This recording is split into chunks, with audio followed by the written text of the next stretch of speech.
Continuing on with the goals segment, don't forget the balance. I mentioned that earlier. Some suggested areas to set goals in so that you have balance in your life. You don't focus everything on a job or on a family or on something else, whatever.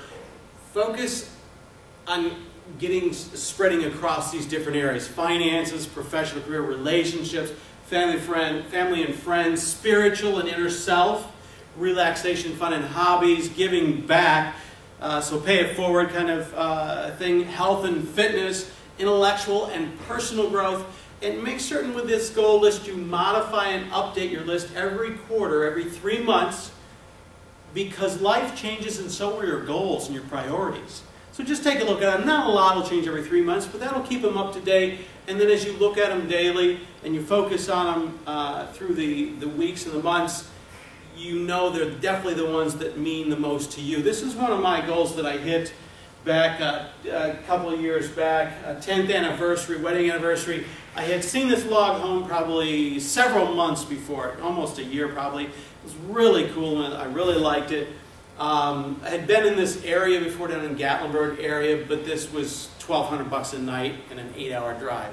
And that was way too much. $1,200 a night is too much to me.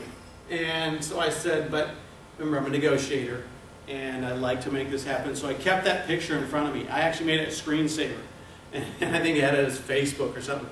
And this is just the coolest place. 6 master bedrooms, 6 jacuzzi master baths. With each of these, has this outdoor theater on the back. That's the back of the place there. 3 levels, all big sound, Dolby sound speakers outside. You put in a DVD inside. And then you click this button and a 20-foot screen drops down off of 2 telephone poles in the woods. And you see your own movie, as I call it, a sit-in versus a drive-in, on this movie theater at the back of your monster log home on the top of a mountain. It took 4 miles up to get there. Private gated place.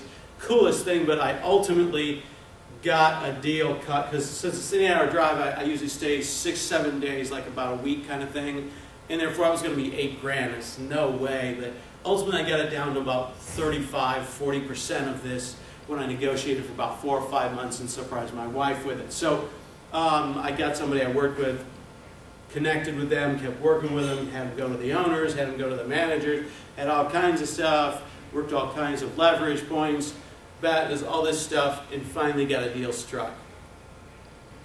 Some other goal examples, I'm not going to hit them in detail. I talked about Canfield and Hansen on chicken soup. Michael Jordan, cut by his high school team, became probably one of the best NBA players of all time. Obviously, he stayed late, practiced every day. LeBron James skips college going against all kinds of people that were advising him, and has now become one of the best ones in the NBA. Paulie Creamer, a 21-year-old golf pro I met actually at the Jamie Farr tournament in Toledo. I used to be a scorer there, and I watched her handle this. She shot almost the best round in any tournament as a 21-year-old back a few years ago, and I saw her take on all the media and all the autographs and all that stuff, and then the bodyguards escorted her right over to the driving range, and she started practicing for the next day.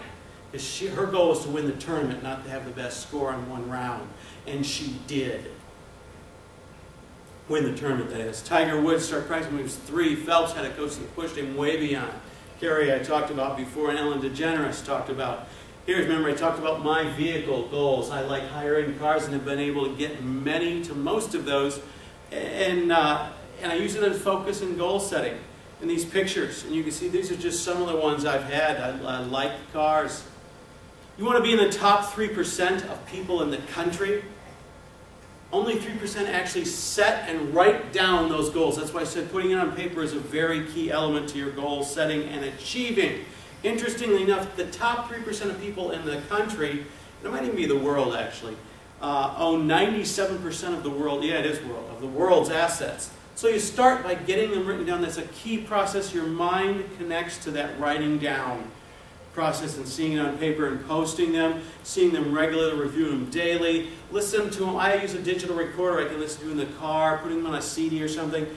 Studies show that people that do this are clearly the most accomplished by far. You add the visualizations, affirmations, taking a few baby steps toward those goals, 1, 2, 3 of them each day, gets you to complete them.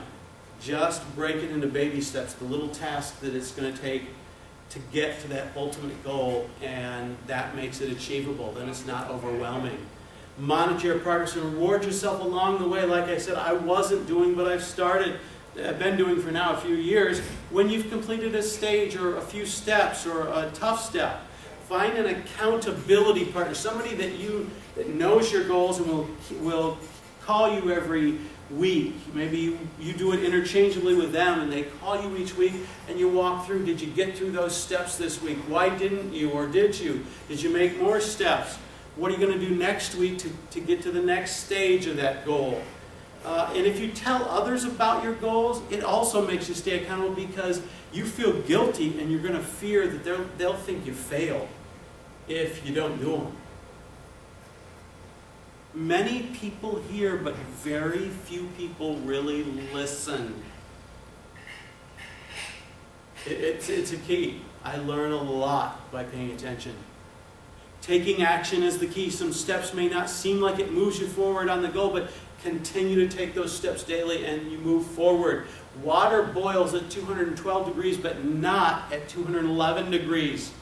1 degree makes the difference. Realize that extra mile, like I said, has virtually no traffic because most everybody already quit.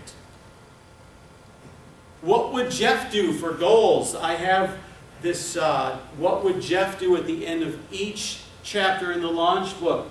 18 different chapters, and I did this because I want that to be used sort of like a workbook too. I feed you all these techniques and things to do a section, and then I actually go ahead and give you about 8 to 10 steps of what I would do right now at the end of this chapter to put this into practice. And those what would Jeff do steps are things like, for this chapter, complete your 101 life goals, complete the exercise on limiting money beliefs, and really listen. See if you have those beliefs. I'll bet you do.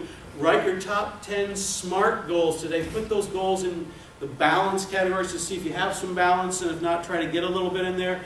Read them 3 times daily with the affirmations, visualizations. Once you complete a goal, stop and celebrate, reliving the process and setting a new bigger goal. Analyze who you spend the most time with, and if they are naysayers or negative people, and if they are, change them to have less influence on you and in your life, and then implement the calculated risk process into your daily life schedule so you do grow daily. And taking those tasks, moving forward to those goals, will make you get into your uncomfortable zone and ultimately make you grow.